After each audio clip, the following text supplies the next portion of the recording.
As the President himself has said, mistakes were made. Mistakes in selling arms to Iran, allowing the transaction to become focused on releasing American hostages, diverting funds from the arms sale to support for the Contras, misleading the Congress about the extent of NSC staff involvement with the Contras, delaying notification of anyone in Congress of the transactions until after the story broke in Lebanese newspapers, and tolerating a decision-making process within the upper reaches of the administration that lacked integrity and accountability for key elements of the process.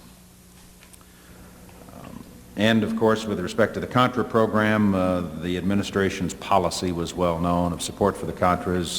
That program had gone forward prior to the adoption of the Bolden Amendment in its various versions, and is obviously the policy of the United States government today to support the Contras. Yes, sir. It takes a strong, confident leader to subject himself and his administration to the very thorough nature of this congressional investigation. And we are here today concluding the public phase of our hearings on time, in large part because of the cooperation of the President and his administration. President Reagan has enjoyed many successes during his more than 6 years in office. Clearly, this was not one of them.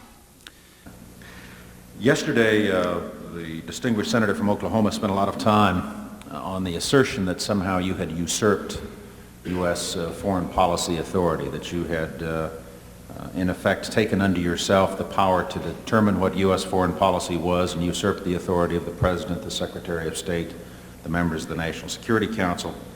And we got a lot of coverage out of those comments yesterday, and I'd like to go back over a little bit of that ground, if I might, just briefly with you, because the Senator's conclusions didn't track with the facts as I understood them from your earlier testimony.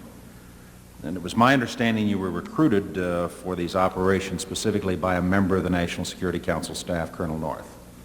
That's correct, sir. Secondly, that you worked in that capacity with Admiral Poindexter, the President's National Security Advisor. That is correct. And that he thanked you on several occasions for your efforts and said that he appreciated very much what you were doing on behalf of the country. Yes, sir, that's correct. You met on 3 occasions with the Director of the Central Intelligence Agency, and he also thanked you for your efforts. Yes, sir. And of course, he was perhaps the most influential CIA director we've had in many years, a member of the President's cabinet, a close advisor to the President, and certainly gave no indication that what you were doing was in any way in conflict with administration policy. Absolutely correct.